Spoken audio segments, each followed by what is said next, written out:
Welcome to your Essential Business Briefing. I'm Stephen Carroll. Coming up, Europe's consumers head for a winter shock as more gas and electricity price rises are on the way. We'll discuss the causes and how long the price crunch might last. Is flying taking off again? Boeing paints a rosy long-term picture for the aerospace industry. We'll check in on where things are now. Plus, a growing business as French flower farmers pick new blooms to reinvigorate their industry. Now, across Europe, consumers and businesses are seeing their electricity and gas bills get bigger. Since January, natural gas prices have soared by more than 170%. That's having a knock-on effect on energy bills. And the situation could be set to get worse as colder temperatures will put further pressure on already depleted reserves. So how long might this supply crunch last? Let's speak now to James Waddell, who's head of European gas at the research consultancy Energy Aspects. James, thanks for being with us. Can you firstly talk us through the causes of this crisis? Why is Europe short of gas?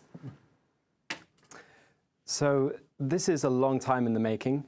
We had, even going back to last winter, you had a lot of cold weather in Northeast Asia, which effectively sucked a lot of gas tankers that would normally deliver to Europe over into that Pacific basin and deprived Europe of that gas supply. So we drew down quite heavily our storage over the course of last winter, and we got into April and May. And then, of course, in Europe, we had very cold weather over those 2 months. And normally that would be the period when you're trying to rebuild stocks ahead of the coming winter. And we just weren't able to do that because demand was so high, so much heating demand effectively. We get into the middle of the summer, and this is when most of European economies are opening up after the lockdowns of COVID, and demand is increasing, industrial demand, commercial demand. At the same time this year, we've not seen Europe's #1 gas supplier, Gazprom, which effectively supplies about 30 to 40% of the European market. We haven't seen those supplies ramping up to a pre-pandemic baseline. So while demand this year is about 3% higher than pre-pandemic, Russian gas supply into Europe being delivered at the European border is about 17% down against that pre-pandemic level. So that's really tightened the market, and we're having to ration gas in the power sector and increasingly in the industrial sector in order to preserve that gas supply to priority customers in residential markets and other public buildings. So this has driven the tightness in the market, and we're now looking at prices that are effectively not just all-time highs in the wholesale market, but almost double any previous all-time high in the market. So is this affecting all European countries equally? So we have, broadly, it is affecting all the European countries, but there are certain countries which have better stocks going into this winter than others. And what we're going to see in some markets is this very low storage forcing them to pay a premium to other neighboring markets in order to bring across some of that gas into their markets. So look, markets like Austria and Germany in particular, the UK structurally doesn't have that much storage, and so it always had to pay a premium to the European market to get gas into that market. So any of these low storage countries do have to pay a bit more, but really it's a European-wide problem and not just an individual country problem. Is Europe's reliance on Gazprom then something that we should be tackling and looking at for alternatives? Are there alternatives available? In short, there's nothing really short-term that's available. We had a big wave of global liquefaction growth, which is liquefied natural gas and tankers shipped across from Australian markets, from the US, for example. And that was a big wave of global supply that was hitting the water and actually coming into the European balance. Now we're seeing Asian demand really absorbing a lot of that incremental supply. And we are just reliant on that huge volume of gas that we do get from Russia. Now, looking longer term, these high prices are going to be very detrimental for the European gas market. It is going to favor accelerating the switch towards renewables, but the pace at which we're trying to build that out is just not enough to, in the short term, replace that Russian supply. So we're really locked on with Russia as a main trading partner for quite a few years to come. So how long do you think this particular price crunch is going to last? Well, all the keys are really held with Russia in terms of having that flexibility to turn up supply. Now, prices have already signaled in Europe an increase in production from Algeria to come into the southern European markets, an increase in production from Norway to come into those northern European markets. And we've already priced gas out of the power sector by making it uncompetitive with coal, and we're now trying to make it uncompetitive with liquids. So there's really not much give in the market, and that was these prices so high and so volatile.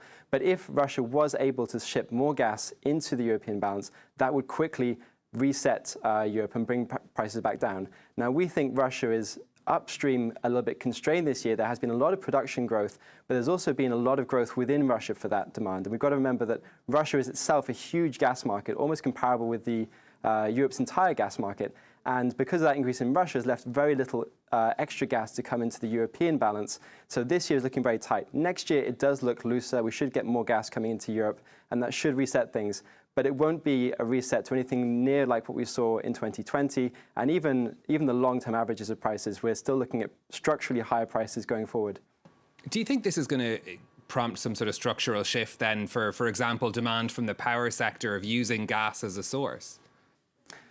Well, we've already seen this switch to favour coal effectively in the European gas grid. Over recent years, gas has been increasingly getting a competitive edge against coal in power generation.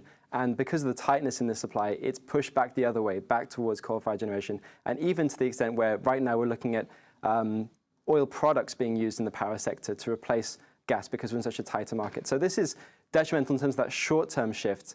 In terms of a longer-term shift, this is going to make more of a case for building out renewables in Europe in order to counter this. But we've got to remember that we're also closing a lot of coal-fired capacity in Europe and also closing a lot of nuclear capacity in Europe. So these renewables not only have to displace gas, but they also have to displace this loss of capacity from other sources. Is that a flaw in this strategy of switching to renewables then if the short-term replacement of gas is becoming so much more expensive? It's really more a function of timing in terms of we need some time to build up those renewable capacities across Europe. And with time, this will make it easy to manage demand in the power sector, at least over an annual basis. Now, we're in a temporary situation right now where there isn't that much extra Russian gas that can come into the market. We do think things should start to relax a little bit more next year. And it's really just been a cocktail of situations that have occurred over the course of 2020 that have tightened the market to this extent. OK, James Waddell from Energy Aspects, thank you very much for joining us. Now, Boeing has painted an optimistic future for the aerospace industry in its latest long-term forecast. The company expects the sector to be worth $9 trillion over the next decade. That's more than it predicted before the pandemic. By 2030, it says airlines will need 19,000 new planes, despite the pandemic torpedoing demand for new aircraft. So how does that long-term forecast match up with the short-term picture? Kate Moody's been looking into this. Kate, tell us first of all, have passenger numbers recovered since the pandemic? Well, they are bouncing back, but they're not quite at pre-pandemic levels yet. Remember, air travel essentially ground to a halt in March of 2020. By July of this year, overall demand was still about 53% lower than the same period in 2019 before the pandemic.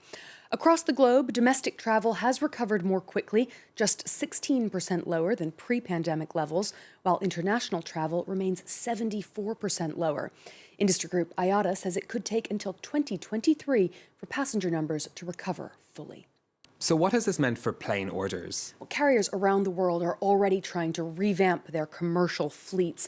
United Airlines has put in its biggest order in a decade, purchasing 270 jets from both Airbus and Boeing.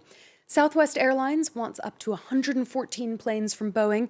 Air France-KLM is in the market for 160 new aircraft, while Ryanair broke off talks with Boeing for 250 planes over a price dispute. Analysts say that's actually a sign that the market and manufacturer are back on steady ground. It's worth saying that demand for freight or cargo planes is also on the rise.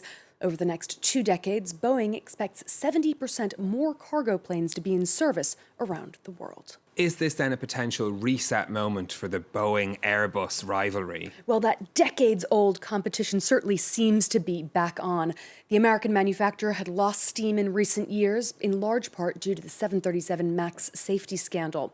But as of August, Boeing had recorded more new orders in 2021 than Airbus, even when factoring in cancelled or changed deals. Both aviation giants are eyeing new models in the lucrative freight sector, and they're hoping to corner the single-aisle market where demand is recovering the fastest. OK, Kate Moody, thank you. Now, France's flower farmers have been quietly reinventing their business. Faced with stricter pesticide rules, many growers have switched to different blooms to compete with imported rivals. It's a strategy that's already producing colourful results, as Catherine Viet now reports. Hawthorns, moonflowers, lace leaf, dipladenia. In the 1980s, they were the pride of thousands of French horticulturalists. Now, less than 500 are still around to grow them. Philippe Alleray says in recent years he's seen many colleagues throw in the towel. Le tournant, c'était vraiment les années 90, avec la délocalisation dans des pays principalement comme le Kenya, donc avec des coûts de main-d'œuvre très très faibles par rapport à nous. And it's not just competition from abroad. France is increasingly tightening its regulations concerning pesticides. 3 years ago, more than 100,000 roses were harvested every week in these greenhouses that are now abandoned.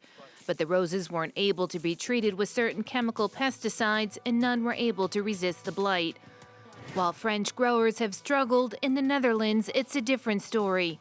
Today, 70% of the world's cut flowers pass through Holland, home to the world's largest flower market. To compete, French growers have shifted their focus to hardier flowers, such as peonies, and seen demand increase. At the flower market outside Paris, Alstroemeria fetches the same price as in Holland. To meet the demand, a new generation is retraining to become horticulturalists. Many say the pandemic stay-at-home orders help them appreciate the importance of flowers. Les Français retournent vers la consommation de plantes et de fleurs. Donc j'imagine qu'au niveau de l'emploi, derrière, ça doit amener aussi à des débouchés. While French florists are embracing local blooms, the French Floral Trade Association estimates that nearly 85% of all flowers are still imported. That's it from us for now, but you can watch back all of our previous shows on the France 24 website. Plus, we're on social media if you want to get in touch with your comments or questions. Until next time, thanks for watching.